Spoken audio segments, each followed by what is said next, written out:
I've got chaos in this. All right. So I disagree with you. If I were Michigan or A&M, I'd be pissed off at my draws. I would be. I actually think they have, a bone to pick with their respective draws because I think both those teams are two of the trendy mid majors. I mean, Yale's already done it, and John Poulakidis is an absolute stud. And James Jones has already proven that he can do it against an SEC team. Now, Texas A&M is going to try to put them in the meat grinder defensively and make this just an all-out battle in the mud. But then you go down to the lower side. I loved Michigan State's draw. Like I really did. And you got the Iowa State, the Gilbert news, and the fact that now this Cyclones team is shorthanded, and it does make you wonder, what happens there with Iowa State, and if you're Chris Beard, are you sitting pretty with your potential draw? So McCall, take me through what intrigues you about the South. Oof, I'm with you. I think Michigan State got a pretty good draw. I love Richard Pitino's New Mexico team. We saw him lose the other day, but to see what he's done coming out of last year and the guys that they've lost, even winning the Mountain West tournament last year to win the regular season this year. But I think Michigan State, it's almost, I don't want to say a walk to the Sweet 16, but the way that they're playing, the unselfishness that they play with. You only have two guys in double figures. Going into yesterday, they have lost one game, since Jace Richardson got injected into the starting lineup on February 8th. So what Tom Izzo's doing right now, I love that team. And for those guys to get to the Sweet 16, the Louisville-Creighton matchup is definitely intriguing. What Creighton team are we going to see? And then if you see an Auburn-Louisville-Creighton matchup in the second round, which we're going to get, that's another one. But this Michigan team, to see what they did in the Big Ten tournament, and there was a lot of question marks. They had all those close games in the Big Ten. I think they went on like a 4 or 5 game stretch where they had won games that were 1 or 2 possessions. And then they end up losing a bunch of games coming down the stretch. And they weren't looking great. And even the last game of the regular season against Michigan State with the whole logo deal, they got blown out. But you know what they did? The clock hit 0 in that game, and they responded. And they still have Danny Wolf, and they still have Vlad Golden, and then everybody around it. When you look at that Michigan State-Michigan game, the last game of the regular season, you see that Vlad Golden and Danny Wolf did their job. That team needs other guys to step up. And look at the number of assists they had in the Big Ten tournament and how the ball was moving and hopping around and nobody cared who got the credit. They won a championship.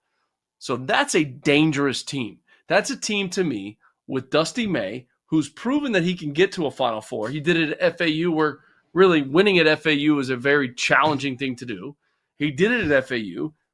That's a team that's a second weekend team now that they look like it, especially coming out of this Big Ten tournament. I tend to think that of all the 12 seeds, Michigan actually got the worst draw for them. The knock on this Michigan team all season long has been the turnovers, right? The inability to protect the ball. And it's something that pops up over and over and over again. When you look at any point in this season, whether it's within an individual game or a game that they lost or whatever it is, when they turn the ball over, they struggle. UC San Diego is second in the country in turnover rate. They force turnovers on 23% of their defensive possessions. And I'll be curious to see how that translates as UC San Diego goes up to play against high major competition. It's not something that they've done a ton this season.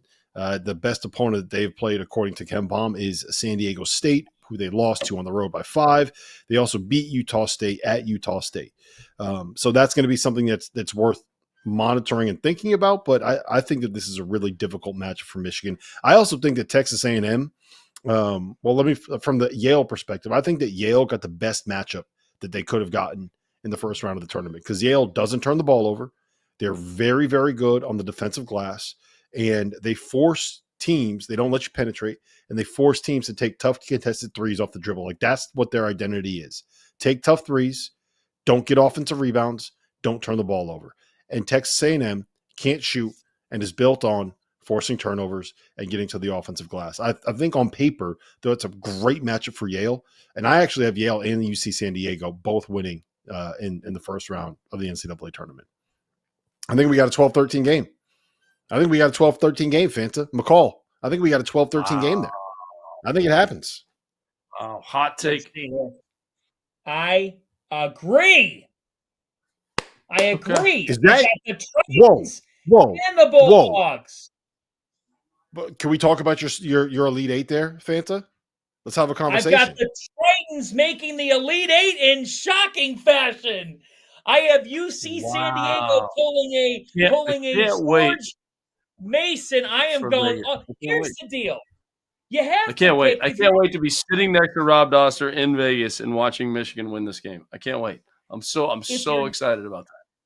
If you're not going to pick a Final Four with drama, you better have one Elite Eight team that has chaos. So I think that there's a little bit of a chink in the armor of Auburn. I'm buying into this. I think that they played their best basketball, and I have picked against the Big Ten tournament champion here and there over recent years because I just don't love subscribing to that. And I actually think it's a bit of a disadvantage to play the last game before the bracket comes out and then have to reload. It's just how I feel. So everyone's going to laugh at me for picking the Tritons all the way in the Elite Eight, and I understand. We even have a group chat right now that's saying, "What are you doing?" Well, if it were predictable, then we wouldn't do this. We wouldn't get all excited about March Madness. And I'm going to go with Aniwaniwa Tate Jones to usher an amazing storyline. Hold on. Say it again. Aniwaniwa Tate Jones. Yeah, I know. I didn't get it right. But I like the Tritons, and I like watching them play. And I think that they're a complete team. And Auburn, to me, I love the year that they've had. But here's a little bit of my side logic as well, Rob. My side logic is sometimes I go with a bold Elite Eight team when I trust another team on the other side to make the Final Four that much more. Because it helps me. If you go a little bolder, don't go all the way bold on the Final Four. I know that this is bold, but I've got Michigan State coming out of this region because I think that they have mastered how to win basketball games.